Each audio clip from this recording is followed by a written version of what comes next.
बिस्मिल्लाहिर्रहमानिर्रहीम। अस्सलामु अलैकुम दोस्तों, उम्मीद करती हूँ आप सब खैरियत से होंगे। हमने आपको पिछली वीडियोस में हज़रत यूसुफ़ अलैहिस्सलाम के बारे में बताया था। अगर आप चैनल पे जाएंगे तो आपको वीडियोस मिल जाएंगी। आज हम आपको हज़रत यूसुफ़ अलैहिस्सलाम और ज़ुलेखा की शादी के बारे में बताएंगे कि आपकी शादी ज़ुलेखा से किस तरह हुई। हज़रत यूसुफ़ अलैहिस्सलाम और ज़ुलेखा की शादी का वाक़या। हज़रत ज़ुलेखा रहमतुल्लाह अलैह वो खुशनसीब ख़ातून हैं जिन्हें अल्लाह पाक के प्यारे नबी हज़रत यूसुफ़ अलैहिस्सलाम की ज़ौजा होने का शर्फ़ हासिल हुआ। आपका नाम राहील है, मगर आवाम में आप अपने लक़ब ज़ुलेखा से मशहूर हैं। हज़रत ज़ुलेखा रहमतुल्लाह अलैह एक मग़रबी बादशाह तैमूस की इंतहाई ख़ूबसूरत शहज़ादी थीं। 9 बरस की उम्र में आपने ख्वाब में पहली बार हज़रत यूसुफ़ अलैहिस्सलाम का दीदार किया। फिर दूसरे साल ख्वाब देखा तो हालत मज़ीद ख़राब हो गई। यहाँ तक कि तीसरे साल ख्वाब में जब ये मालूम हुआ कि आप अलैहिस्सलाम शाह मिस्र हैं, तो उन्होंने ये समझते हुए कि चूँकि शाह मिस्र हज़रत यूसुफ़ अलैहिस्सलाम हैं, लिहाजा शाह मिस्र से शादी कर ली।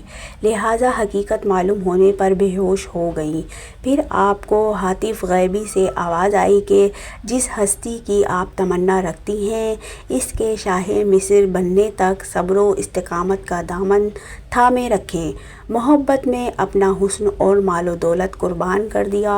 70 ऊँटों के बोझ के बराबर जवाहिर और मोती निसार कर दिए। जब भी कोई ये कहता कि मैंने यूसुफ़ को देखा है, तो वो इसे बेश कीमत हार दे देती, यहाँ तक कि कुछ भी बाकी ना रहा। मगर बाद में जब ईमान ले आईं और हज़रत यूसुफ़ अलैहिस्सलाम की ज़ौजियत में दाखिल हुईं, तो सिवाय इबादत और रियाज़त के कोई काम ना रहा। अगर हज़रत यूसुफ़ अलैहिस्सलाम दिन को अपने पास बुलाते तो कहती रात को आऊँगी, और रात को बुलाते तो दिन का वादा करती। आखिर हज़रत यूसुफ़ अलैहिस्सलाम ने जब पूछा कि आप तो मेरी मोहब्बत में दीवानी थीं, तो अर्ज़ करने लगी, ये उस वक्त की मोहब्बत की बात है कि जब मैं मोहब्बत की हकीकत से वाकिफ़ ना थी। अब चूँकि मुझे हकीकत मालूम हो चुकी है, इसलिए अब मेरी मोहब्बत में आपकी शिरकत भी गवारा नहीं। इस पर जब हज़रत यूसुफ़ अलैहिस्सलाम ने फ़रमाया कि मुझे अल्लाह पाक ने इस बात का हुक्म फ़रमाया है और ये भी बताया है कि आपके बतन से अल्लाह पाक 2 बेटे पैदा करेगा जो दोनों नबी होंगे, तो हज़रत ज़ुलेखा रहमतुल्लाह अलैह ने अल्लाह पाक के हुक्म व हिकमत की बिना पर सर झुका दिया। हज़रत ज़ुलेखा रहमतुल्लाह अलैह की तौबा का ऐलान कुरान करीम में किया गया है, क्योंकि उन्होंने अपने कसूर का एतराफ़ कर लिया था और कसूर का इकरार तौबा ही है। लिहाजा हज़रत ज़ुलेखा को बुरे लफ्ज़ों से याद करना हराम है, क्योंकि वो हज़रत यूसुफ़ अलैहिस्सलाम की सहाबिया और इनकी मुक़द्दस बीवी थीं। अल्लाह पाक ने भी इनके कसूरों का ज़िक्र फरमा कर इन पर गज़ब ज़ाहिर ना फरमाया, क्योंकि वो तौबा कर चुकी थी और तौबा करने वाला गुनहगार बिल्कुल बेगुनाह की तरह होता है। नीज़ अपने मजाजी इश्क के लिए माअज़ल्लाह हज़रत यूसुफ़ अलैहिस्सलाम और ज़ुलेखा के किस्से को दलील बनाना सख्त जहालत और हराम है, क्योंकि इश्क सिर्फ़ ज़ुलेखा ही की तरफ से था। हज़रत यूसुफ़ अलैहिस्सलाम का दामन इससे पाक था।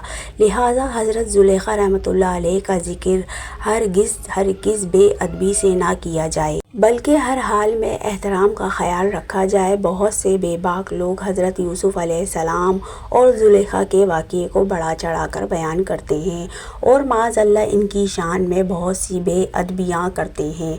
ऐसे लोगों को फ़ौरन सच्ची तौबा कर लेनी चाहिए, वरना बर्बादी यकीनन है।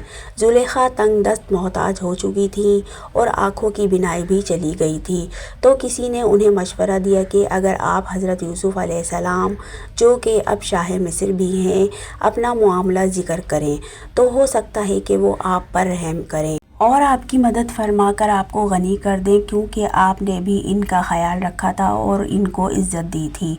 इस पर जब किसी ने इन्हें ये कहा, ایسا نہ کیجیے، ہو سکتا ہے کہ ان کو آپ کا وہ سلوک یاد آ جائے جب آپ نے ان پر الزام لگایا تو انہیں کافی تکلیف کا سامنا کرنا پڑا تھا، اور وہ بھی آپ کے ساتھ ویسا ہی کریں گے جیسا آپ کی وجہ سے ان کے ساتھ ہوا۔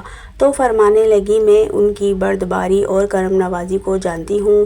چنانچہ آپ حضرت یوسف علیہ السلام کی بارگاہ میں ایک ٹیلے پر بیٹھ کر ان کا انتظار کرنے لگیں۔ جب آپ قوم کے تقریباً 1,00,000 معزز لوگوں اور وزیروں مشیروں کے ساتھ نکلے اور بی بی زلیخا نے حضرت یوسف علیہ السلام کی خوشبو محسوس کی تو آپ کھڑی ہوئیں اور آواز دی، پاکی ہے اس کے لیے جس نے معیشت کے سبب بادشاہ کو غلام اور اطاعت کے سبب غلام کو بادشاہ بنا دیا۔ آپ نے پوچھا، تم کون ہو؟ عرض کی، میں وہی ہوں جو آپ کی خدمت کرتی تھی، آپ کے بالوں میں اپنے ہاتھوں سے کنگھی کرتی تھی، آپ کے رہنے کی جگہ خود صفائی کرتی تھی۔ مجھے میرے کیے کی سزا مل چکی ہے، میری قوت ختم ہو گئی، میرا مال ضائع ہو گیا، میری آنکھوں کی روشنی ختم ہو گئی اور میں لوگوں سے سوال کرنے پر مجبور ہو گئی ہوں۔ پہلے مصر کے لوگ میری نعمت کو دیکھ کر رشک کرتے تھے اور اب میں اس سے محروم ہو چکی ہوں، کیونکہ فساد کرنے والوں کی یہی سزا ہے۔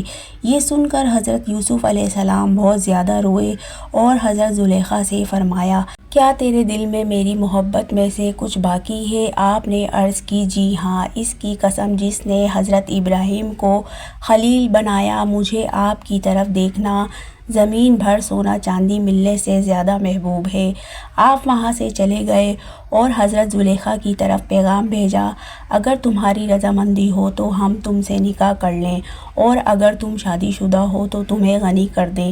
آپ نے حضرت یوسف علیہ السلام کے پیغام لانے والے سے کہا، میں جانتی ہوں کہ وہ مجھ سے مذاق کر رہے ہیں، کیونکہ میری جوانی اور حسن و جمال کے وقت تو انہوں نے میری طرف توجہ نہیں دی، اور اب جب کہ میں بوڑھی، اندھی اور فقیر ہو چکی ہوں، وہ مجھے کیسے قبول کر سکتے ہیں؟ بہرحال حضرت یوسف علیہ السلام نے ان سے نکاح کر لیا اور ان کے پاس آئے، پھر نماز پڑھی اور اللہ پاک سے اس کے اسم اعظم کے وسیلے سے دعا کی تو اللہ پاک نے حضرت زلیخا رحمۃ اللہ علیہ کا حسن و جمال، بصارت اور جوانی لوٹا دی۔